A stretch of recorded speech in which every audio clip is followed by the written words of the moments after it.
Hey guys, Aaron with Grandpa Ray Outdoors. On today's seminar, we're going to go into a little bit about composting. We've talked about the soil, how plants uptake nutrients, how humic acids can benefit the plant, and how biology can benefit the plant.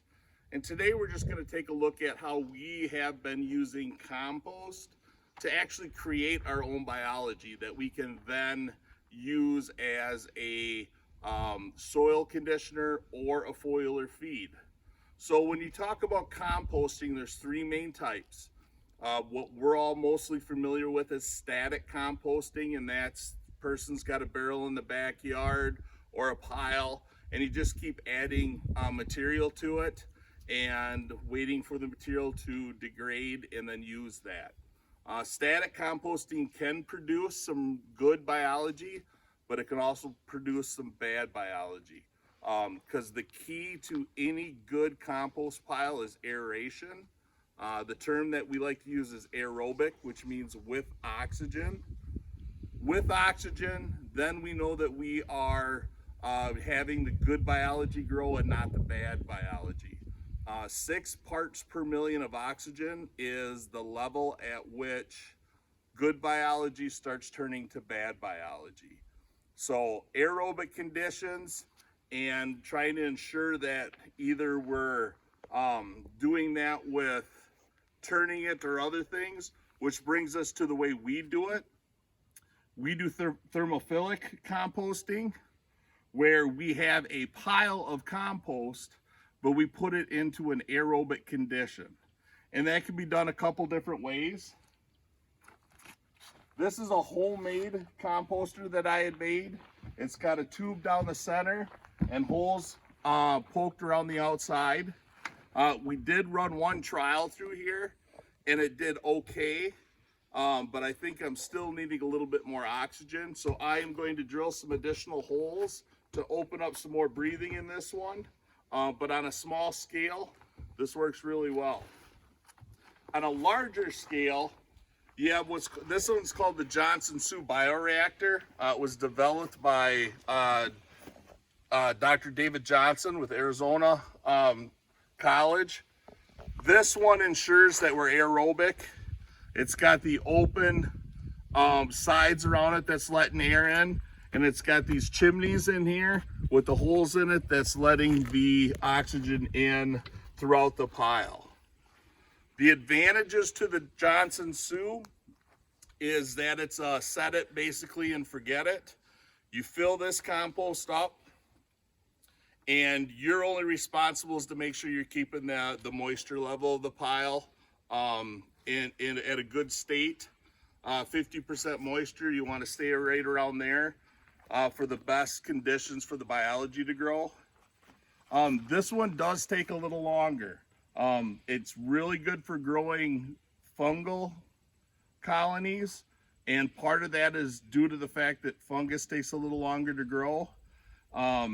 So using the Johnson-Su, you want to give it a lot more time. I would probably start checking the Johnson-Su with my microscope at about 8 months and seeing what I had in there and then deciding whether or not I wanted to let it go. But it could take up to a couple years in a climate like we have here in Wisconsin to get a real good fungal biomass. If you want to go a little quicker, the tubes come out and you still have your perforated outside.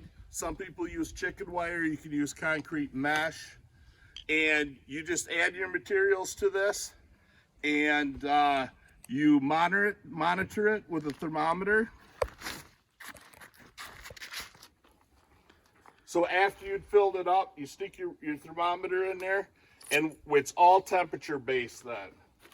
The temperature that we want to hit is 131 degrees at a bare minimum. At 131 degrees, that's when the weed seeds are destroyed and the pathogenic organisms are killed. So at 131 degrees, if this pile comes up and it hits, say, 135 and kind of stays right at that 135, I'm going to give it 2 days at 135 degrees. Depending on the mixture that we'll go into, it could get a lot warmer than that. If we're running 145 to 155 before it kind of levels out, you can look to change that in 24 hours. If you're pushing 160s, then you're probably looking at a 12-hour time frame for them organisms to be killed and the weed seeds to be taken out. Something to be very careful about. As bacteria are growing and reproducing, if it is happening in high numbers, they're going to produce a lot of alcohol. And if we're starting to see temperatures that are in that 170 degree range, we really need to start to get nervous, because alcohol's flash point is 180 degrees. So we want to make sure that we ensure we're keeping an eye on this pile, and that we're not letting them temps get up to 180 and then end up with a situation where we have a fire.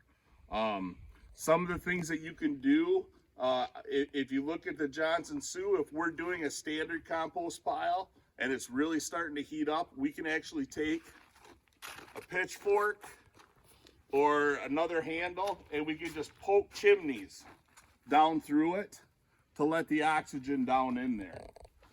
With the oxygen down in there, the alcohol doesn't get to that state of molecular structure, so that you don't have to worry about it. So if I'm not using the tubes, I've got my thermometer in there, and I had the pile hit 145 degrees. It's been a day and a half, and I'm ready to swap it out.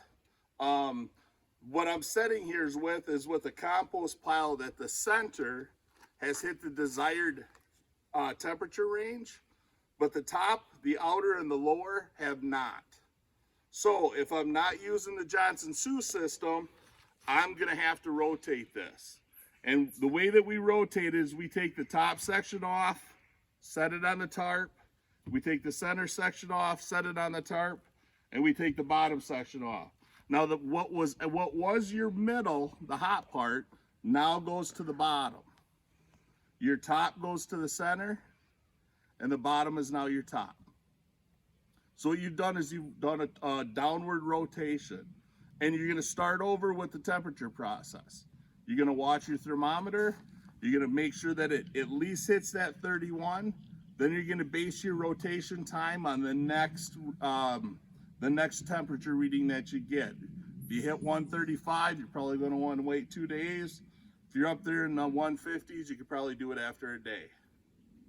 After we've done that, hit that time period, there's one final rotation. With that rotation, we again monitor the thermometer, make sure that we hit the desired temp ranges. At that point, we have a finished pile. Our pile, every part of that pile has been in that temperature zone to kill the bad organisms and to destroy the weed seeds. So now we're going to just make sure we keep it moist, and we're going to let it sit.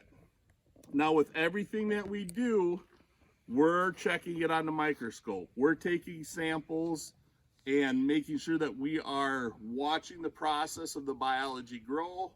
And the regular piles, where the Johnson Sioux could take up to 2 years to harvest, if you're running a regular rotated compost pile, you could get a fairly decent fungal to bacteria ratio in a shorter amount of time.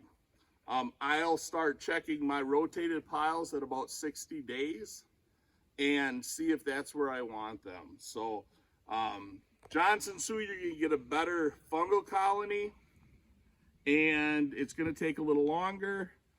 Traditional rotated pile, you're gonna get faster results, but you may not have the diversity of fungus that you're looking for. So the Johnson Sioux, the homemade. The other type of composting is vermicomposting, and that is composting with the use of worms. So what we have here is a worm bed. On the bottom layer, we have our worms in with material. Again, you have to keep it moist. Biology needs to be moist. So we keep adding material to this, and as we do, the worms eat it. When they take it into their mouth, they're digesting it. The microbes inside the worm are getting into the compost. When the worm expels it, That compost is now nutrient rich and has the microbes in it. So as they're eating, it's going to grow. When it gets to the top, you just put this one in there and you start putting your food on this layer. And they'll move right through the bottom of the tray because it's got the grating, and you just keep working your way up. When you get to the top, you can harvest the bottom tray. Use that to apply on your garden, or if you want to make an extract from it or a tea from it. And then you'll have another empty tray, and then you can just keep rotating them out. We like to use a combination of all of them to make sure that we get the best biodiversity that we can get. So this pile here is a Johnson Sioux that sat for about 1 year and 3 months. Broken down. We did look at this under a microscope, and I'm pretty happy with the fungal biomass to bacterial biomass that we had here. This pile I will be storing, keeping it moist and in the shade, and I will be able to use this, brew off it, extract off it for as long as it's in existence. I can also inoculate this pile by using another pile that has some different biodiversity in it.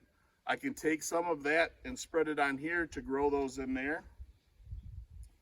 So the next thing I want to talk to you guys about, okay, we've talked about the different kind of composting that there's out there, but what do you use for compost? The basic formula for any good compost is 10% nitrogen, 30% green material, and 60% woody material. So on a standard day with standard temperatures, that's where you want to be.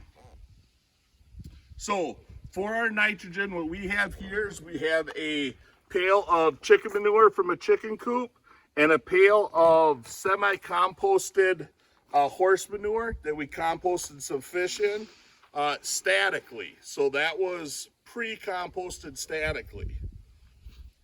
Another bucket here is what the horse manure looked like before we did the pre-compost.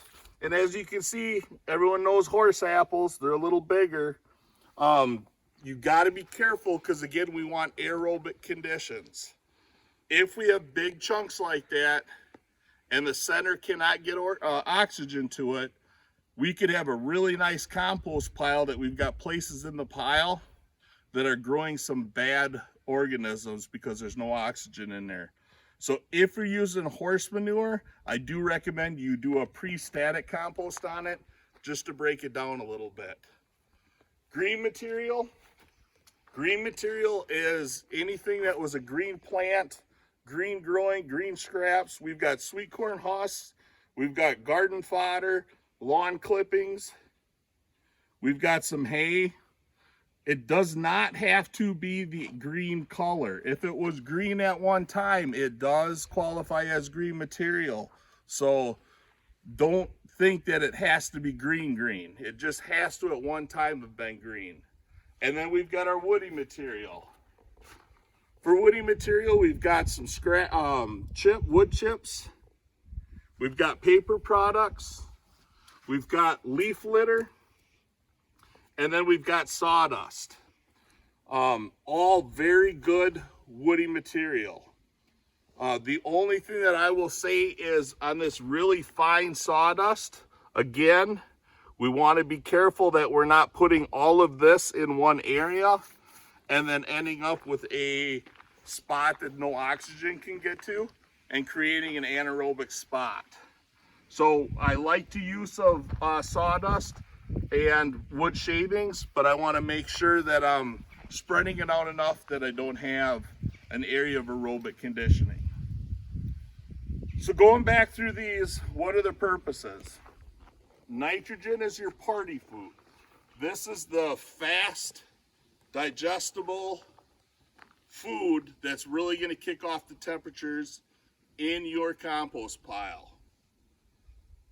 The 10% is our baseline.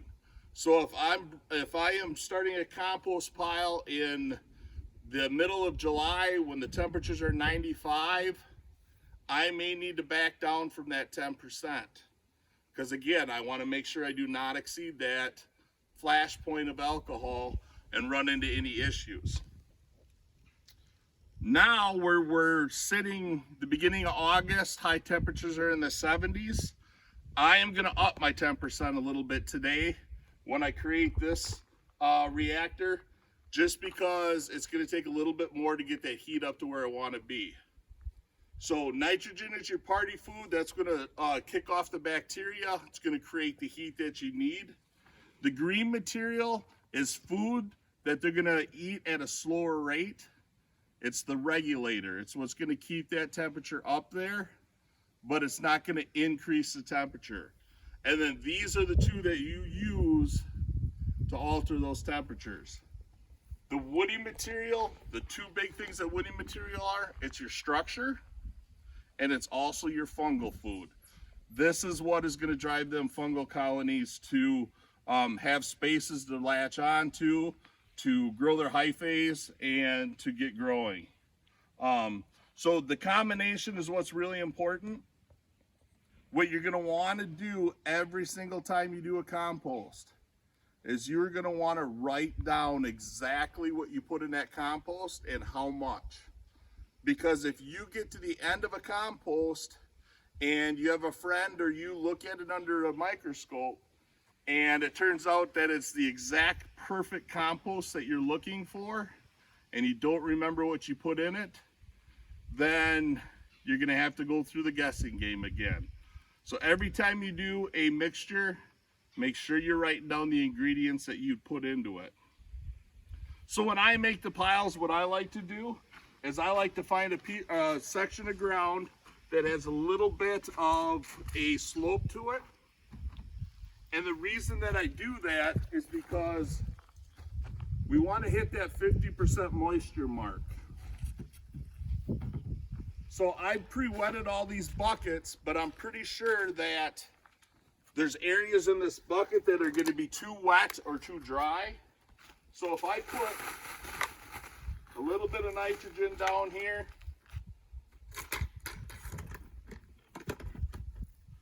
a little bit of green material,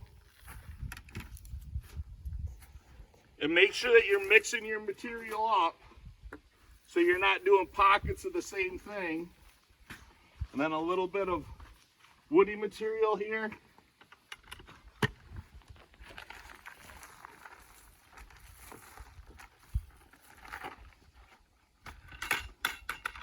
Do some wood chips on here.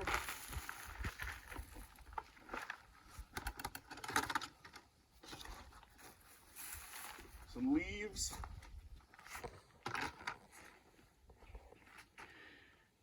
Some sawdust. Then I'll top it off with some chicken manure.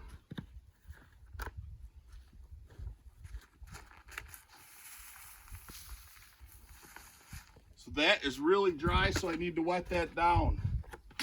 If I had it too wet, the excess water, because we're on a slope here, would have just flowed away. And since I do have to wet this, I can wet it and not worry about getting it over wet, because the excess water is going to flow down the slope of the tarp.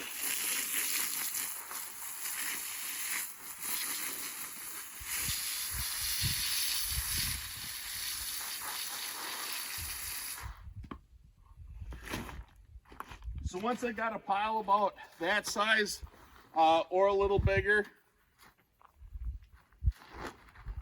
I'll then take and I'll just work the pile, breaking up the clumps of grasses, mixing the manure, mixing the wood chips, and trying to get as much of a mix of all the materials together that I can.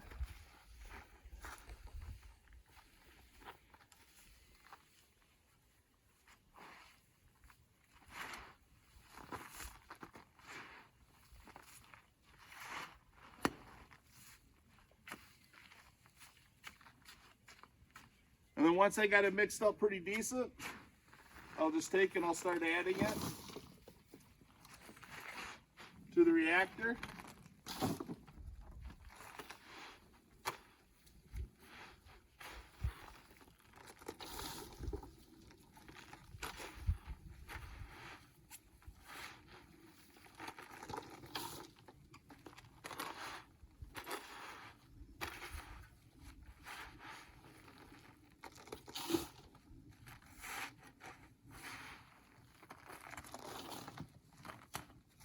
And with this one, I like to get a couple in there so I've got about a half a foot to a foot of material that I can then form the bottom up. And then as you get that material to grow up in here, the pipes will sit in there, the material will grow up in there, and I'll just keep filling it. So a couple key things to remember. In order to create really good compost, we want to ensure we've got aerobic conditions with oxygen. We want to ensure that oxygen can get to all places in the pile.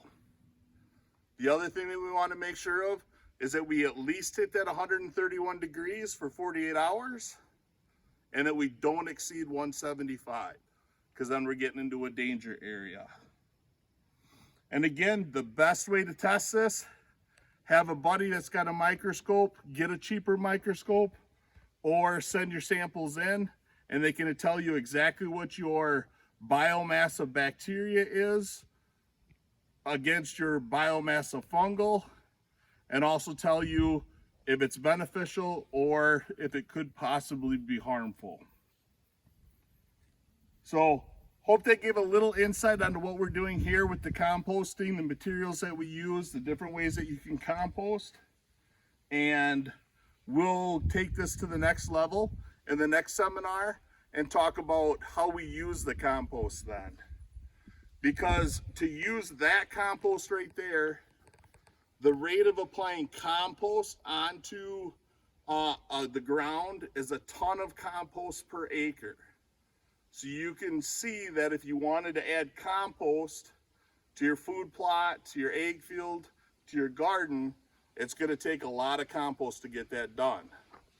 We've got other ways that we can establish the biology without having to work with a ton of compost. And stay tuned for the next video and we'll show you how we do that. Aaron with Grandpa Ray's.